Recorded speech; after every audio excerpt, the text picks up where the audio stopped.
নতুন একটা ব্লগে সবাইকে অনেক স্বাগত। আশা করি সবাই খুব ভালো আছো। আজকে মঙ্গলবার আর এখন সকাল 7টা বাজে। আমি 6টার সময় ঘুম থেকে উঠেছিলাম। উঠে বাসি কাজকর্ম করে একবারে ঘরটা মুছে নিয়েছি। তো এখন এসছি রান্নাঘরে।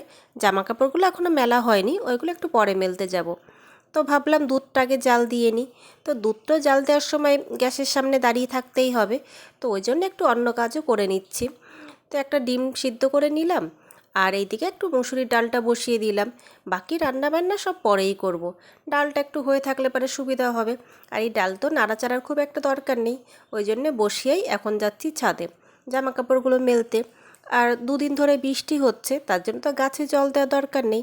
গাছে জল দিতে গেলে আবার অনেকটা সময় লাগে, তো ওই জন্যে শুধু জামা কাপড়গুলো মেলে আর পাখিকে খেতে দিয়ে তারপরে নিচে চলে আসবো। সিজা ঘুমোচ্ছে, ওকে আবার ডাকতে হবে। তো ছাদে জামা কাপড়গুলো মেলছি আর অনেকক্ষণ ধরে খেয়াল করছি যে সামনের বাড়ির ছাদে এরকম দুটো পায়রা বসে রয়েছে। ওরা মনে নিজেদের মধ্যে কিছু গল্পগুজব করছে, অনেকক্ষণ ধরে ওই রকমভাবেই রয়েছে। তো চলো, জামা কাপড়গুলো মেলা হয়ে গেছে, এবার নিচেই যাওয়া যাক। নিচেই গিয়ে সিজাকে ডাকি, ওকে আবার খাবার দাবার সব কিছু দিই। পরীক্ষা চলছে তো আবার তাড়াতাড়ি করে উঠে পড়তে হবে, না ডাকলে তো কোনো কিছু করবে না। তো সেই সবগুলো আবার করি। তো নিচেই চলে এসে আমি আমার জন্য 1 কাপ চা নিয়ে নিলাম, সঙ্গে 2টো বিস্কুট। আর সিজার জন্য একটা ডিম সিদ্ধ করেছিলাম, সেটা দিলাম। আগে ডিম সিদ্ধটা খাবে, তারপরে দুধ ছাতু খাবে।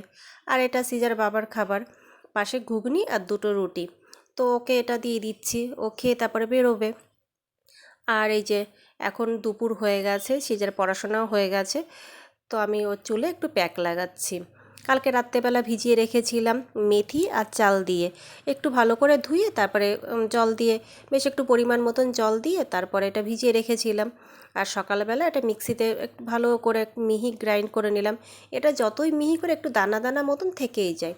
তো এটা 1 ঘন্টা রাখার পরে তারপর সিজা শ্যাম্পু করে নিয়েছে। আর এটা করার সময় না একটু কোনো কেমিক্যাল ফ্রি সেরকম শ্যাম্পু দিয়ে শ্যাম্পু করলে পরে চুলটা খুব ভালো সিল্কি হয় আর খুব স্মুথ হয়। তো আমি তো ইন্দুলেখা মাখি, সিজাও ইন্দুলেখা মাখে।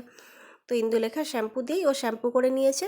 আর দুপুরবেলা নিজের মতন করে একটু মাথা আঁচড়ে নিয়েছে। তো এখন সন্ধ্যাবেলা আমি ওর চুলটা ভালো করে আগে ছাড়িয়ে নিলাম, মোটা চিরুনি দিয়ে আগে চুলটা ভালো করে ছাড়িয়ে এখন চুলটা আঁচড়াচ্ছি। আর এই চুলের মধ্যে যা মেথির একটু টুকটাক দানা বা চালের একটু দানা, সেগুলো আঁচড়ালে পরে খুব সুন্দর করে ঝরে পড়ে যায়।